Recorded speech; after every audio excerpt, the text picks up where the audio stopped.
Salam sejahtera untuk kita semua. Sekarang kita melanjutkan materi pembelajaran kita pada mata pelajaran DKTPT atau dasar-dasar konstruksi dan teknik pengukuran tanah kelas 10 DPIB, desain permodelan informasi bangunan. Materi yang kita bahas kali ini adalah pelaksanaan K3LH pada proyek konstruksi bangunan.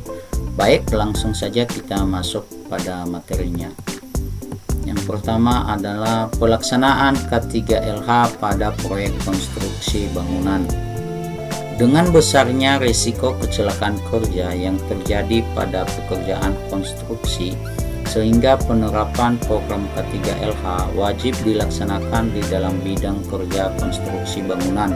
Sehingga dengan menerapkan K3LH di lingkungan kerja akan berdampak pada pekerja yang memiliki rasa aman dan dilindungi dari berbagai bentuk ancaman yang akan menyebabkan kecelakaan kerja.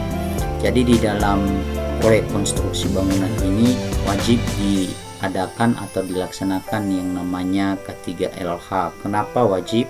Karena ini bertujuan untuk melindungi para pekerja, baik itu dari penyakit maupun dari ancaman kecelakaan. Maka setiap ada proyek konstruksi bangunan itu wajiblah yang dilaksanakan yang namanya K3LH. Baik, selanjutnya kita masuk ke yang pertama, penyebab kecelakaan kerja. Tentu di dalam bekerja ada saja risiko yang akan terjadi. Bisa terjadi yang namanya kecelakaan kerja. Di sini ada dua faktor yang menyebabkan kecelakaan kerja. Yang pertama itu adalah faktor manusia dan kedua nanti adalah faktor dari lingkungan. Baik, satu-satu kita bahas. Yang pertama, faktor manusia. Apa sajakah faktor yang menyebabkan kecelakaan yang disebabkan oleh faktor manusia? Yang pertama adalah ketidaktahuan. Maksudnya di sini orang yang bekerja setengah-setengah, maksudnya tidak tahu. Contohnya saya ambil satu contoh, ketika ada salah seorang yang bekerja, dia menggunakan satu buah alat yang mana sebelumnya dia tidak bisa mengoperasikan alat itu, maka otomatis karena ketidaktahuan maka bisa berdampak kecelakaan terhadap dirinya. Kemudian poin yang kedua adalah kemampuan yang kurang. Ini di dalam pekerjaan, kalau kemampuannya kurang, maka ini juga akan menyebabkan satu kecelakaan. Kemudian faktor yang menyebabkan yang ketiga adalah keterampilan yang kurang. Apabila keterampilannya di dalam mengerjakan sesuatu, baik di dalam proyek konstruksi bangunan, ini akan berdampak pada yang namanya kecelakaan kerja. Kemudian faktor kecelakaan kerja yang disebabkan oleh faktor manusia selanjutnya adalah konsentrasi yang kurang. Nah, ini seringkali terjadi di dalam orang yang bekerja. Contohnya dia mengerjakan sesuatu tetapi pemikirannya kemana-mana, tidak fokus terhadap pekerjaannya, jadi tidak konsentrasi pada pekerjaannya. Ini akan menyebabkan juga satu kecelakaan. Kemudian faktor yang menyebabkan selanjutnya adalah bermain-main. Nah, pada saat bekerja mestinya jangan bermain-main karena ini dapat menyebabkan satu kecelakaan. Kemudian faktor yang menyebabkan selanjutnya adalah bekerja tanpa peralatan keselamatan. Maksudnya di sini bekerja tanpa peralatan keselamatan, contohnya tidak menggunakan alat pelindung diri. Contohnya tidak menggunakan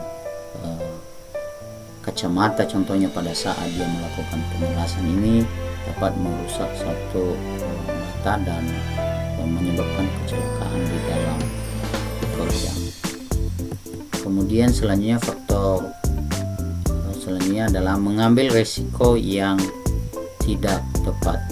Jadi ada beberapa poin yang menyebabkan kecelakaan yang disebabkan oleh faktor manusia.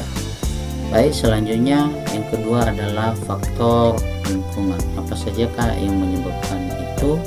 Yang pertama adalah tempat kerja yang tidak layak.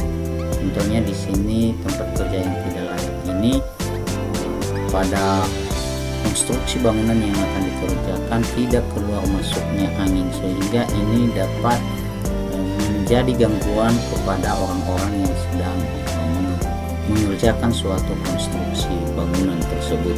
Itu akan mengalami satu kecelakaan bagi pekerja. Kemudian kedua adalah kondisi peralatan yang berbahaya. Di sini juga perlu kita perhatikan peralatan yang berbahaya, karena kalau kita tidak perhatikan ini akan mengakibatkan satu kecelakaan ketika berada di lingkungan sekitar kita. Ini juga harus kita perhatikan peralatan yang ada di sekitar. Kemudian yang ketiga adalah bahan-bahan dan peralatan yang bergerak. Jadi kita juga memperhatikan ini, karena ini juga salah satu faktor yang bisa menyebabkan satu kecelakaan. Dan keempat adalah transportasi. Jadi ada 4 macam faktor yang menyebabkan dari sisi lingkungan.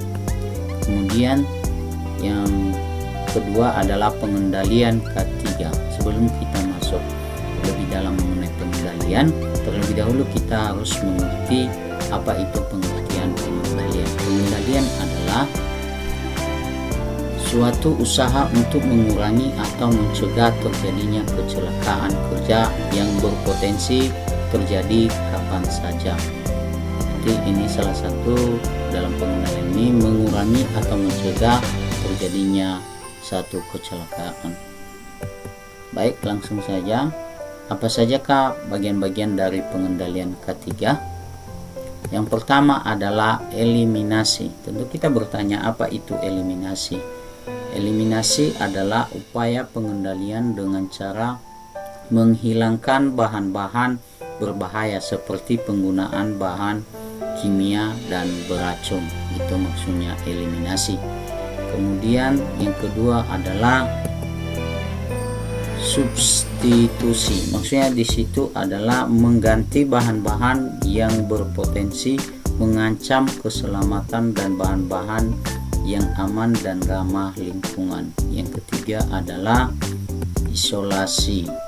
Maksudnya di situ adalah memisahkan dan menyimpan bahan-bahan berbahaya pada tempat yang aman. Kemudian keempat adalah rekayasa. Maksudnya di situ rekayasa upaya mengurangi sifat bahaya pada bahan-bahan yang digunakan sehingga lebih aman.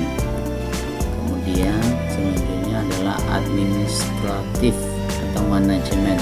Maksudnya di situ tindakan pengendalian melalui pengawasan penggunaan bahan-bahan berbahaya yang meliputi pencatatan hingga penyimpanan. Dan yang terakhir nanti adalah alat pelindung diri.